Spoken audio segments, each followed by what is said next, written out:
Dans les années 60, la psychologie se concentrait sur le comportement individuel. Sans repère visuel, quelle forme un homme peut-il distinguer le plus facilement par le toucher seul? C'était l'époque des tests de personnalité, des traits de personnalité, des différences individuelles. J'étais contre ça. Pour moi, on devait accorder plus d'attention aux situations. D'après ma propre expérience à l'hôpital, c'est la situation qui m'a obligé à utiliser mon imagination pour triompher de cette expérience.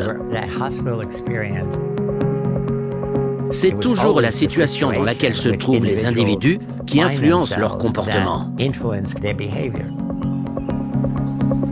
L'expérience de Stanford est une extension de cette idée. Elle démontre le pouvoir de la situation.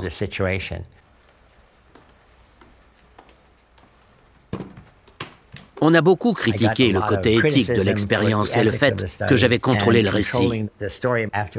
Mais j'étais là pour explorer comment réagissent les gens bien dans un endroit hostile. Au départ, je voulais axer mon expérience sur les abus de pouvoir, sur les côtés sombres de la prison, ceux dont on ne parle jamais, qu'on ne peut qu'imaginer. Elle était vraiment destinée aux cours universitaires. Je ne m'attendais pas à ce que cela devienne un aussi grand phénomène médiatique. Mais vous avez invité les médias à filmer les arrestations? Oh oui, non, enfin... L'idée, c'était de mettre suffisamment d'éléments dans l'expérience pour que le pouvoir de l'autorité semble réel. J'avais un accord avec le chef de la police pour ces arrestations. J'ai contacté une chaîne de télévision locale et je leur ai dit « Je vais faire une expérience, je vous en donne l'exclusivité ». Cela a permis de faire avancer l'étude, de changer l'état d'esprit des prisonniers. Ils se sont dit « On est sous le contrôle des autorités ». S'ils étaient venus par leurs propres moyens, ils auraient pris le contrôle. L'arrestation sous les caméras a permis d'inverser les rôles. L'expérience a démarré sur les chapeaux de roue. Les acteurs et les participants peuvent se lever. Pour moi, cette expérience était une pièce d'improvisation. Le couloir du sous-sol était la scène. Les acteurs étaient les prisonniers et les gardiens, avec des uniformes différents.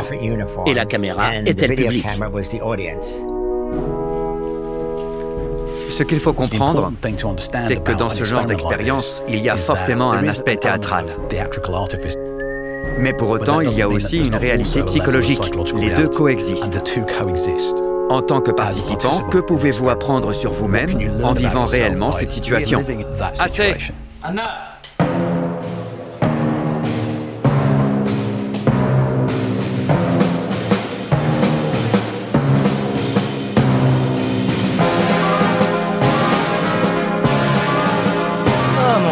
Regardez ça. Bonjour. Prisonnier 8612. C'est dingue. Ils ont pris nos habits et nos lits.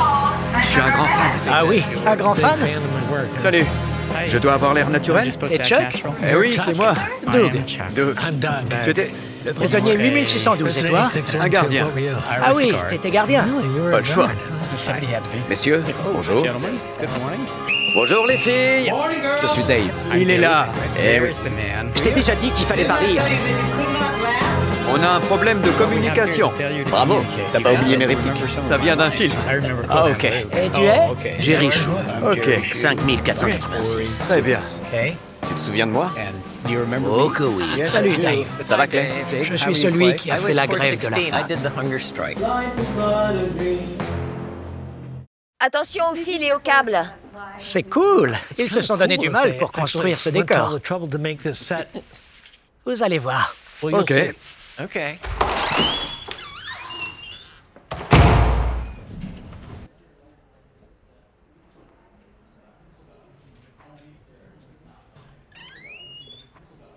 Ça me dit quelque chose. C'est dingue, non? Ils ont bien bossé. Ouais, ces portes ont l'air bien plus solides que dans mes souvenirs. Oh, regardez. C'est toi le prisonnier qui a fait une sorte de crise de nerfs? Le hurleur. Oui. Pendant toute l'expérience, je me suis dit, c'est vraiment un travail pourri. En plus de ça, je peux pas partir. Pendant cette expérience, à tout moment, si vous ne vouliez plus participer, il vous suffisait de dire « Je veux ou je choisis de quitter cette expérience ». Mais Doug Corpy m'a jamais dit ça. Hier, certains types ont dit qu'ils voulaient partir. Et j'ai dit, non, non, vous ne pouvez partir qu'en cas de souci médical ou psychologique. Et je pense qu'ils ont vraiment cru ce que je leur ai dit. J'étais vraiment prêt à tout pour partir. Action!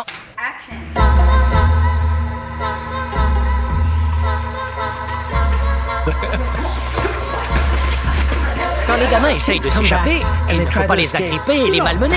Il faut leur dire « rentrez là-dedans ». Action!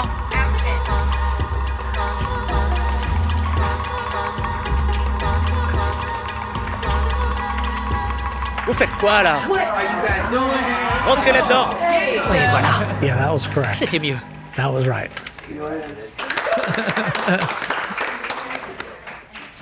Doug Corpy était un type étrange. C'était un garçon intelligent. Il n'arrêtait pas de jurer. Je sais pas quoi dire. Il adorait ça. Bon sang. J'ai merdé. Il s'en prenait toujours au garde. Écoutez, j'en ai marre de supporter vos conneries. C'était un type antipathique, un prisonnier antipathique. Et il terminait constamment à l'isolement. 8612, on va t'envoyer au trou. Il frappait à la porte, il hurlait, il criait. Je veux sortir! Les gardiens voulaient lui mettre un oreiller sur la tête pour le faire taire. Jean, cette expérience, c'est Jean Zimbardo. Il a été le premier prisonnier à craquer en 36 heures. Et il a eu honte de ne pas arriver à gérer la situation. Il a dit « J'ai fait semblant pour sortir. » J'ai même pas besoin de le dire. On l'entend que je fais semblant. Non, je dois y aller. Chez le médecin, n'importe où. Quand je dis du genre, je brûle de l'intérieur. Je brûle de l'intérieur. Mais enfin, qui dit ça? Action! On est coincé ici? Non, c'est trop joyeux. Recommence. Ça marche. Action! On est coincé ici. C'était bien. Prisonniers, c'est l'heure des pompes. Exactement. Les gardiens étaient aussi que nous. Action! C'est un travail, pas une expérience. Allez, au trou. Zimbardo, t'es un menteur. Non, c'est de la torture, non. C'est de la torture, stop, lâchez-moi. Action! Non, c'est de la torture. Action! Lâchez-moi. Ça se rapproche de la réalité. Alors, Doug, t'étais assis? Non, j'étais adossé au mur du fond, derrière toi. Non, le mur du fond. Celui-là, oui. Et tourne-toi un peu. C'est bon? Non, encore. Voilà, parfait. Ok, assieds-toi.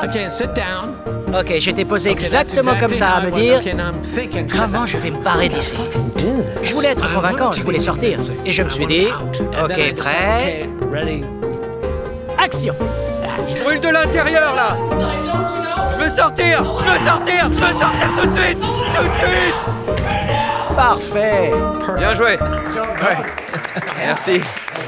C'était pas mal. Merci. Jolie tenue.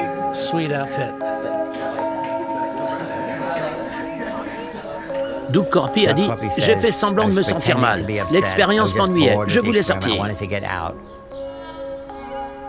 Mais quelques années après l'expérience de Stanford, j'ai réalisé une autre vidéo avec lui, dans laquelle Doug Corpy devient le psychologue de la prison de San Francisco. Je suis psychologue légiste et je suis spécialisé dans l'analyse des risques. Si vous avez déjà tué une fois, les juges me demandent « Va-t-il le refaire ?» Il a détesté perdre le contrôle. Il a dit « Je voulais en découvrir plus sur l'esprit humain. » Peut-être que cette expérience n'a fait qu'alimenter mon désir de contrôler mes sentiments. C'est pour ça que j'ai étudié la psychologie. Il a choisi d'opter pour une carrière de psychologue carcéral. Quoi de plus puissant que de participer à une expérience qui change la trajectoire de votre vie tout entière? Phil adore dire que c'est l'expérience de Stanford qui m'a donné envie de devenir psychologue. Vous savez, peut-être qu'inconsciemment, c'est vrai. Mais est-ce que j'ai le sentiment que l'expérience de Stanford m'a influencé de manière significative? Non, pas du tout. Ça n'a duré que 36 heures. Je laisse le soin au public de décider. C'est quoi le plus probable pour vous? Allez les filles, c'est l'heure du comptage. Vous avez compris? Le premier qui moufte, c'est au trou. Retournez dans vos cellules. Allez vite. Bien joué. Je suis encore en colère contre Zimbardo. Pas vous?